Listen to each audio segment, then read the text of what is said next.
सभी बच्चों ने अपने जवाब आंसर शीट में लिखे और मैम को सबमिट करवा दी। मैम घर आ गई, घर आकर के कॉपी चेक करने लगी। उनके हस्बैंड उनके पास में बैठे हुए थे, मोबाइल चला रहे थे, सोशल मीडिया चला रहे थे, गेम खेल रहे थे, बिजी थे। उन्हें पता भी नहीं था कि उनकी वाइफ उनके पास बैठी है, कॉपी चेक कर रही है। तभी एक कॉपी में आंसर को पढ़कर अंजलि मैम की आंखों से आंसू आने लगे। तभी उनके हस्बैंड का ध्यान उनकी तरफ गया। उन्होंने पूछा कि तुम रो क्यों रही हो? तो अंजलि मैम ने कहा कि जवाब ही कुछ ऐसा लिखा है।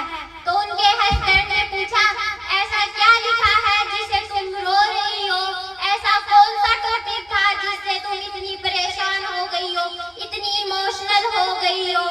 तो मैम ने कहा कि एक बच्चे ने लिखा है, माई विश, मेरी ख्वाहिश है कि मोबाइल चला जाए, दूर चला जाए, हमारे घर से बहुत दूर चला जाए।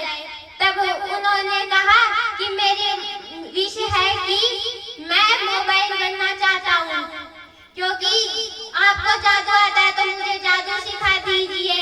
यदि मोबाइल दूर नहीं जा सकता तो मैं मोबाइल बनना चाहता हूँ। तो अंजलि मैम ने के हस्बैंड ने कहा कि कैसा बेचारा बच्चा है, उसको घर वाले उसे टाइम ही नहीं देते हैं।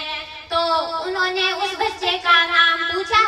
अंजलि मैम ने रोते हुए कहा कि यह बच्चा हमारा बेटा गोलू है, मेरा बेटा मनीष जो मेरी ही क्लास में मेरा भी स्टूडेंट है। वह ऐसा लिख रहा है कि हम लोग उसे टाइम नहीं देते हैं, हम इतने बिजी है कि उसके लिए समय भी निकाल नहीं पा सकते हैं। वह मोबाइल बनना चाहता है। यह कहानी अंजलि मैम और उनके बेटे की नहीं, हम सभी की भी है, क्योंकि हम में से ज्यादातर लोग मोबाइल से चिपके रहते हैं, अपने परिवार वालों को समय नहीं देते हैं, उनके पास नहीं बैठते हैं। इसलिए मैं फिर से कह रही हूँ और कहती रहूंगी कि दुनिया के लिए तो आप एक इंसान हैं, लेकिन अपने परिवार के लिए आप पूरी दुनिया है। इसलिए फिर कह रही हूँ कि बड़ों